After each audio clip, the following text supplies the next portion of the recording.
I remember the day I met Alex like it was yesterday.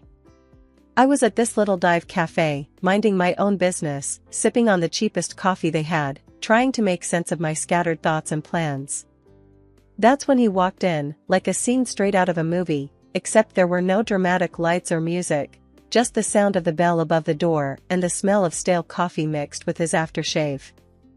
"Is this seat taken?" he asked, pointing to the chair across from me with a smile that could knock you off your feet. "Looks free to me," I replied, trying to sound cool and not at all flustered by his sudden appearance. We started talking, and damn, it was like we were cut from the same cloth. He was into all the junk I was, from binge-watching the same trashy series to arguing about the best pizza topping. It's pineapple, fight me. Fast forward a bit, and we're dating. Not just casual meetups, but the real deal. It felt like I'd known him my whole life, and before we knew it, we were talking about getting hitched. That's when the drama started. His parents, let me tell you, were something else. The first time I met them, it was like walking into a lion's den wearing a meat dress. They had this way of smiling while sizing you up, like they were deciding whether you were worth their time or not. "So, you're the girl Alex can't stop yapping about," his mom said, her voice dripping with something that was definitely not warmth. "Guilty as charged," I shot back, trying not to let her see she got to me. They laid down the law pretty quick, telling us we needed to sign a prenup. Now, I ain't no gold digger, and I sure as hell don't need anyone's money, but that rubbed me the wrong way. "I'll sign your prenup," I told them. "But I've got one condition. If one of us cheats, the cheater pays up 100 grand. Alex looked like I'd slapped him with a fish. "Babe, I'd never cheat on you," he said, all wide-eyed and serious. Yeah, well, my ex said the same thing before I caught him with his pants down, literally. "So, it's this or nothing." He agreed, and his parents did too, though they looked like they'd swallowed lemons. We thought that was the end of it, but boy, were we wrong. One evening, we were cuddled up on the couch, a tradition we had started since moving in together. We had this old, rickety couch that we swore we'd replace, but never did because, somehow, it had become our spot. The TV was on, but we weren't watching. We were too busy making plans for a trip to Italy we knew we couldn't afford but were determined to make happen. "Alex, think about it. The food, the wine, the art. We have to go," I said, my eyes sparkling with excitement. Alex laughed, wrapping his arm tighter around me. "Emily, babe, you had me at food. But let's face it, our bank account is more camping in the backyard than romantic getaway to Venice." I playfully nudged him. "So, we'll save. We'll cut back on. I don't know, things we don't need, like your video games." He feigned horror. "Not the video games. Take my shirts, my shoes, even my beloved coffee maker, but leave the games alone."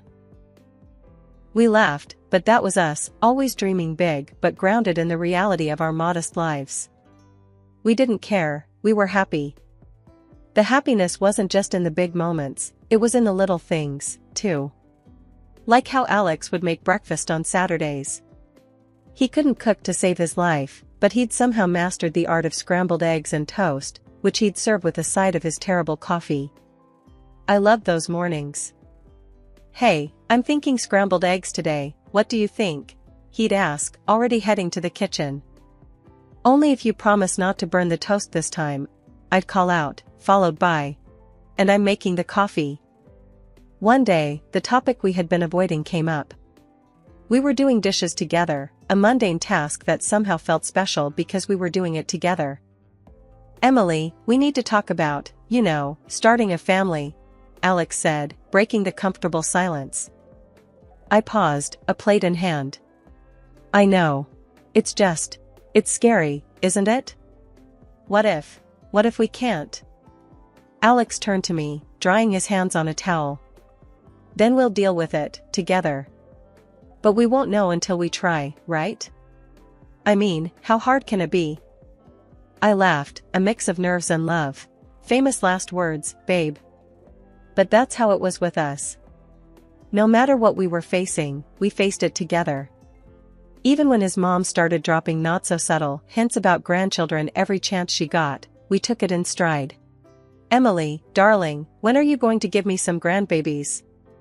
You're not getting any younger, you know," she'd say, her voice sweet but the message anything but. I'd bite my tongue, smile, and say, "We're working on it, aren't we, Alex?" And he'd jump in, "Yeah, Mom, lay off, will you? These things take time."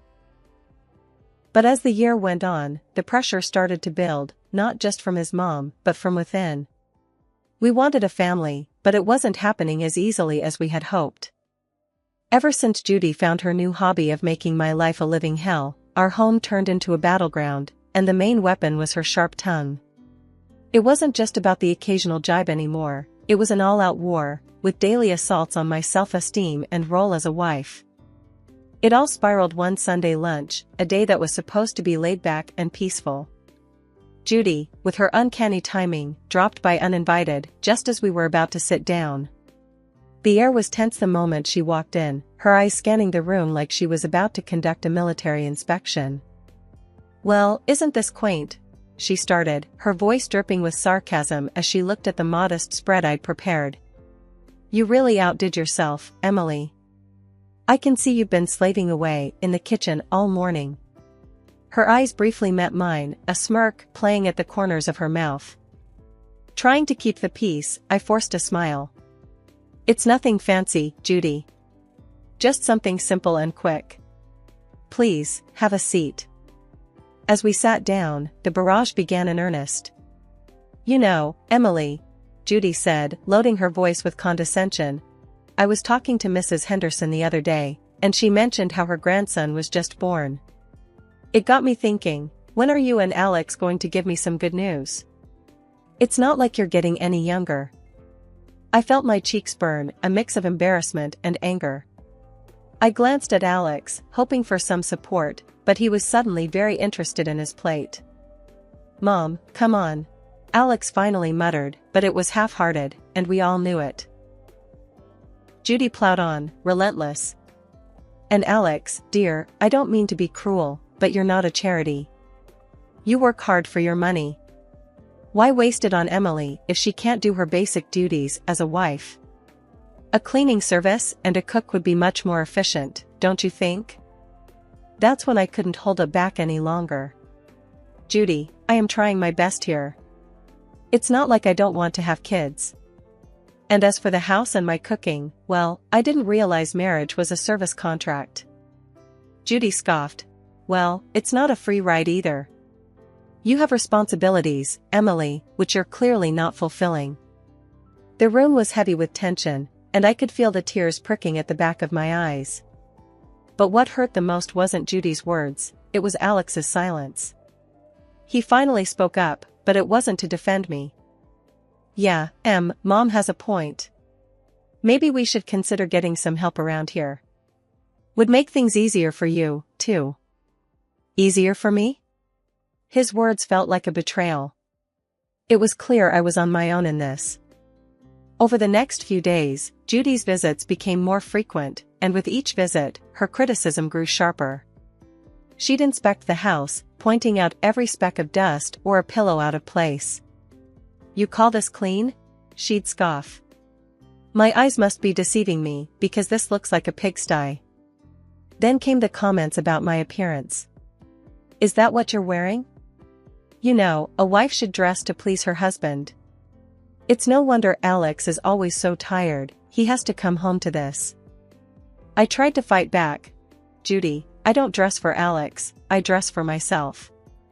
And he's always so tired because he works hard, not because of what I wear." But it was like talking to a brick wall. Judy had made up her mind about me, and nothing I said or did would change it. Alex's stance, or lack thereof, was the biggest blow. Each night, after his mom's departure, we'd argue. "Why won't you stand up for me, Alex? She's walking all over us, and you're just letting her." "Emily, she's old, set in her ways. What do you want me to do, kick my own mom out?" "No, but I want you to be my husband, to stand by me, not her." It was clear this was more than just about Judy's disapproval. It was about us, our marriage, and whether we were strong enough to stand together or let Judy's criticisms tear us apart. As the days turned into weeks, I realized that this wasn't just a phase. It was a full-blown siege, and if we didn't do something soon, there might not be anything left to save. Things between me and Alex had been icy since Judy ramped up her campaign of critique. But it wasn't just the home front that was feeling the strain. Alex himself had started acting weird, and not in a he's just stressed at work kind of way. It was something else, something that made my stomach twist in knots. It started with the phone calls.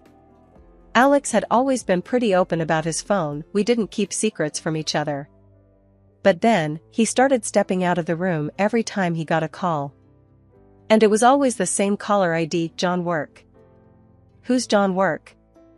I asked one evening, trying to keep my voice casual. Alex flinched, a telltale sign that he was on edge. Oh, just a new guy at the office. Lots of questions, you know? But it didn't stop there. Alex, who was as far from a fashionista as you could get, suddenly started caring about his appearance. Gone were the days of graphic tees and worn-out jeans. Now, it was all crisp shirts and slacks. And cologne, he was using cologne now. Since when did he care about smelling like a department store? What's with the new look, Alex? Got a job interview or something? I joked one morning, watching him comb his hair in a way I'd never seen before. He just smirked, a little too quickly. Just felt like changing things up. No harm in that, right? And the late nights at work, they were becoming a regular thing. Another long one, babe? I'd text, trying not to sound too needy. Sorry, Em. This project is killing me. Won't be late, I promise. He'd text back, but the clock would tick well past midnight before I heard his keys in the door. I tried to shake the feeling that something was off, but it clung to me like a shadow. That's when I decided to hire a private detective. It felt like something out of a bad TV show, but I had to know for sure. The evidence came in a plain brown envelope, the contents as damning as they were heartbreaking. Photos of Alex with another woman, their intimacy undeniable, captured in frozen moments that shattered our years together. But it was the recording that cut the deepest. Their conversations, filled with endearments and plans, left no room for doubt. They were in love, or at least, he was with her. I sat there, the evidence spread out in front of me, a cold realization settling in. This was it, this was the proof that could anchor me in a stormy divorce, should it come to that. Photos that caught moments stolen from our life together, and words that betrayed every "I love you" he had ever whispered in my ear. But I kept it all a secret, a painful burden I chose to carry alone. I wasn't ready to confront him, not yet. I needed a plan, a way to navigate the wreckage of our marriage with my dignity intact. The following days were a blur. Alex continued his charade, and I played along, the perfect wife with a smile plastered on my face and a heart breaking silently. Our conversations became a dance around the truth, each word measured, every laugh forced. Everything okay, Em? You've been quiet, Alex would ask, his concern seemingly genuine. Yeah, just tired, you know? Work's been crazy, I'd reply, the lie tasting bitter on my tongue. It was just another mundane day, or so I thought, until I stumbled upon a conversation that would change everything. There I was, passing by the slightly ajar door to Alex's office, when their voices caught my attention. It was Alex and his mother, Judy, and they weren't just chit-chatting. The tone was serious, heavy with intent. I'm telling you, Mom, I can't do this anymore. It's not just about the kids, I've lost all feeling for Emily. It's like we're roommates, not husband and wife. Alex's voice, strained and tired, floated through the gap. Judy's voice, ever so sharp, replied, Well, of course, you feel that way. She's not given you a child, and let's be honest, what else has she brought to this marriage? But let's not be hasty. My 70th birthday is coming up, and we wouldn't want to miss out on a generous gift from her, now would we? The cynicism in her voice was like a knife twisting in my gut. They were plotting against me, using me until they deemed it convenient to throw me aside. And after we get a nice, expensive gift, we can kick her to the curb, right? Alex said, his voice cold and calculating. Exactly, dear. Just bide your time a little longer, Judy confirmed, her voice dripping with malice. I stood there, rooted to the spot, a mix of shock and anger boiling inside me. They were planning my exit from this family as casually as one would plan a grocery list. The hurt was deep, but it sparked something else in me, a burning desire for revenge. They thought they could use me, discard me at their convenience? I'd show them I wasn't just some pawn in their twisted game. A few days later, during a family dinner that felt more like a farce than a meal, Judy brought up her upcoming birthday. With the same smirk that I had come to despise, she leaned in and asked, "So, Emily, dear, what are you planning for my birthday? Something special, I hope." I met her gaze, my face a mask of calm. "Actually, Judy, I was thinking of throwing you a dinner at the city's most luxurious restaurant. A night you won't forget." Her eyes lit up with greed, and she exchanged a quick, satisfied look with Alex. They thought they had me cornered, but little did they know, I was already 2 steps ahead. "Oh, Emily, that sounds delightful. Just close family, you know." "Keep it intimate," Judy said, her voice oozing fake sweetness. "Of course, Judy. It'll be our pleasure," I replied, the words tasting like ash in my mouth. The weeks leading up to Judy's 70th birthday felt like a slow march towards D-Day. Every smirk from her, every indifferent shrug from Alex, fueled my resolve. The plan was simple yet bold, just like the movies: host a lavish dinner at the city's most luxurious restaurant under the guise of a loving gesture, then drop the bombshell. But, like any good plot, the devil was in the details.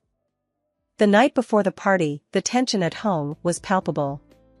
Alex, oblivious to the storm brewing, was casually lounging on the couch, scrolling through his phone. "Everything set for tomorrow?" he asked, not looking up. "Oh, you could say that," I replied, my tone light, belying the turmoil inside. The day arrived, and as guests started to fill the opulent dining room reserved for Judy's celebration, the air was thick with anticipation. My heart raced, not from nerves, but from the adrenaline of what was about to unfold. Judy, ever the queen bee, basked in the attention, lavishing in the luxury of her surroundings.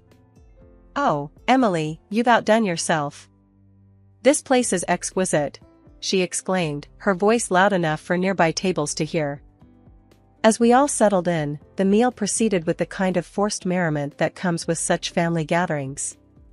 Laughs were shared, stories exchanged, and then, as the dessert plates were cleared away, the waiter approached with the final act of the evening, the bill.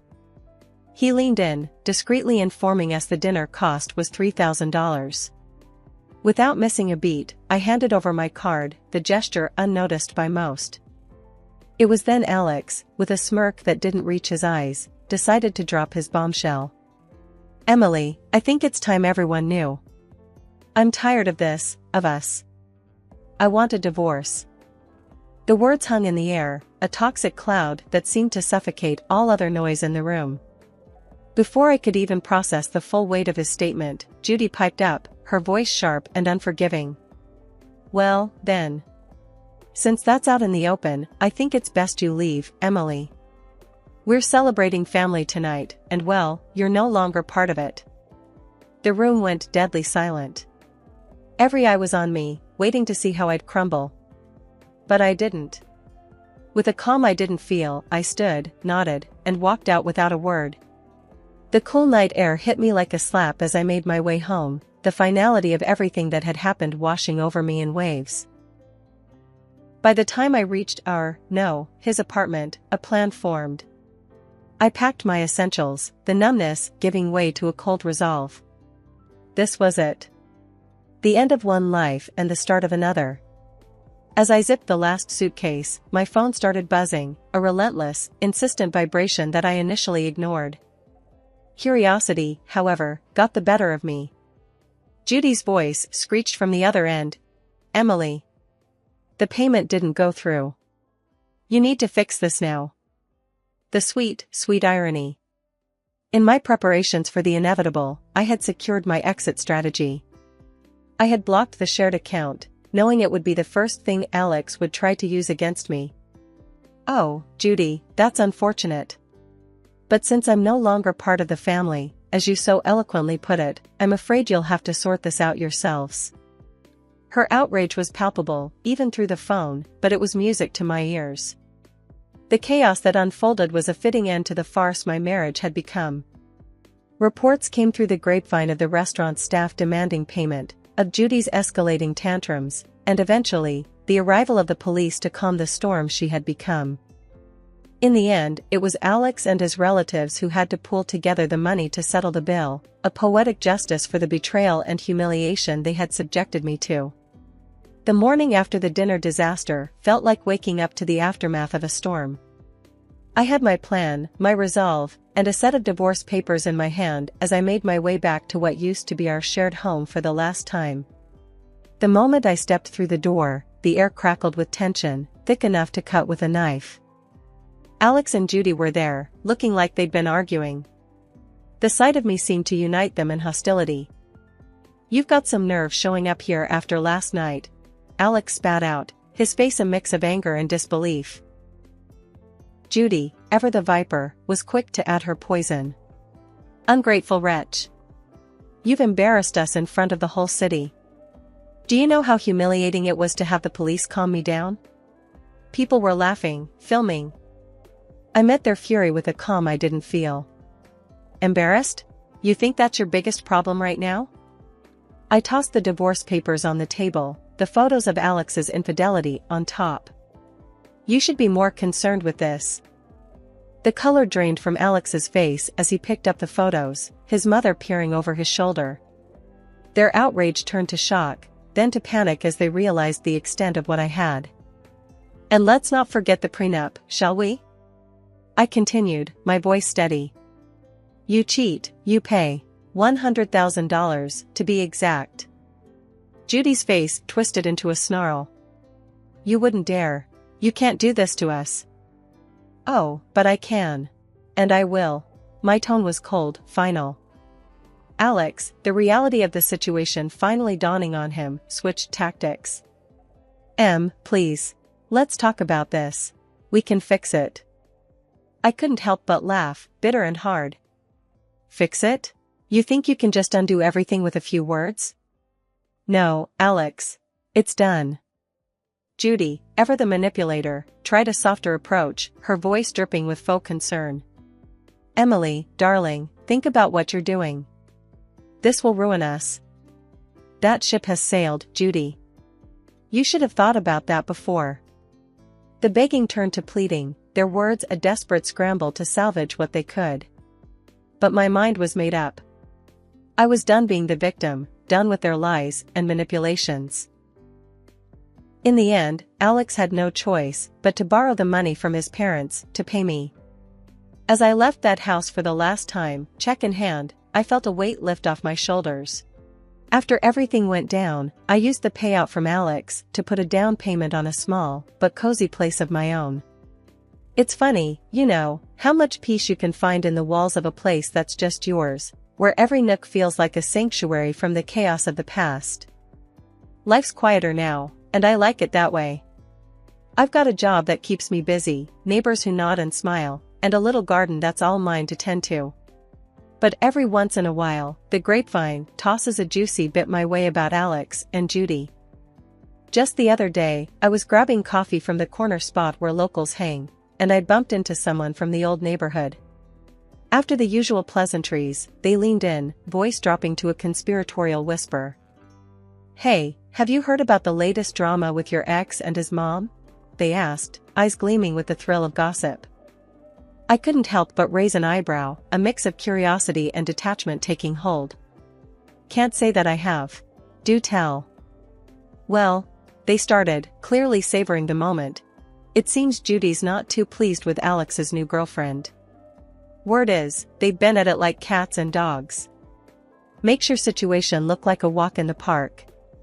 The conversation moved on, but as I walked away, coffee in hand, I couldn't shake the feeling of utter relief. There was a time when news like that would have sent me spiraling, but now? Now it was just another piece of someone else's story. These days, my biggest concern is whether my tomatoes will ripen before the squirrels get to them or if I'll ever get the hang of yoga without looking like a newborn deer on ice. Life's simpler, quieter, and infinitely sweeter on this side of chaos.